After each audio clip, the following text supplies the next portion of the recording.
This is Audible. Random House Audio presents Quiet. The Power of Introverts in a World That Can't Stop Talking by Susan Cain.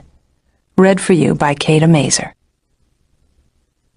A species in which everyone was General Patton would not succeed, any more than would a race in which everyone was Vincent van Gogh. I prefer to think that the planet needs athletes, philosophers, sex symbols, painters, scientists. It needs the warm-hearted, the hard-hearted, the cold-hearted, and the weak-hearted. It needs those who can devote their lives to studying how many droplets of water are secreted by the salivary glands of dogs under which circumstances, and it needs those who can capture the passing impression of cherry blossoms in a 14-syllable poem, or devote 25 pages to the dissection of a small boy's feelings as he lies in bed in the dark, waiting for his mother to kiss him good night. Indeed, the presence of outstanding strengths presupposes that energy needed in other areas has been channeled away from them. Alan Shawn. Introduction. The North and South of Temperament. Montgomery, Alabama, December 1st, 1955.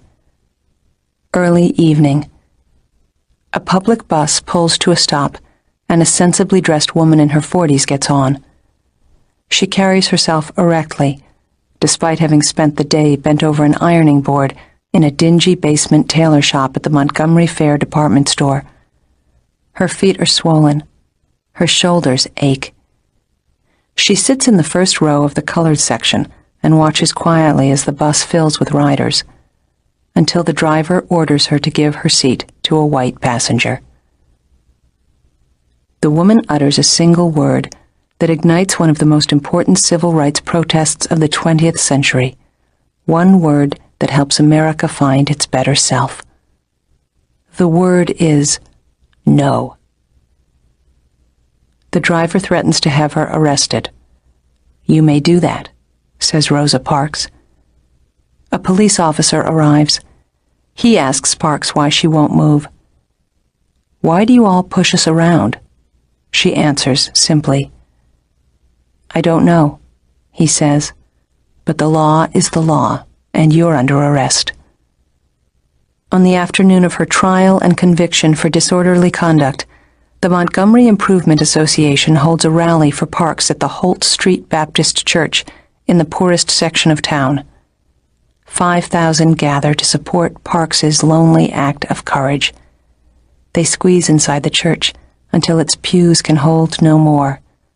The rest wait patiently outside, listening through loudspeakers. The Reverend Martin Luther King Jr. addresses the crowd. "There comes a time that people get tired of being trampled over by the iron feet of oppression," he tells them. "There comes a time when people get tired of being pushed out of the glittering sunlight of life's July and left standing amidst the piercing chill of an alpine November." He praises Parks's bravery and hugs her.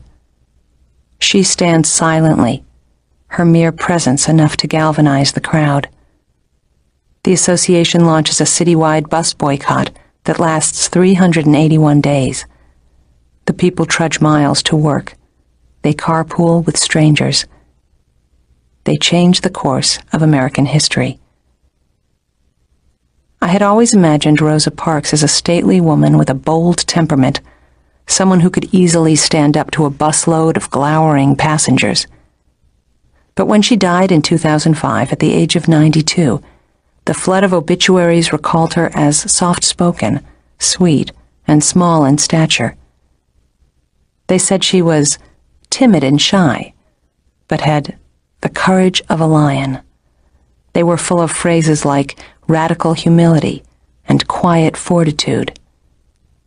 What does it mean to be quiet and have fortitude? These descriptions asked implicitly.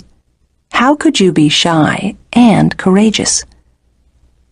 Parks herself seemed aware of this paradox, calling her autobiography Quiet Strength, a title that challenges us to question our assumptions. Why shouldn't quiet be strong?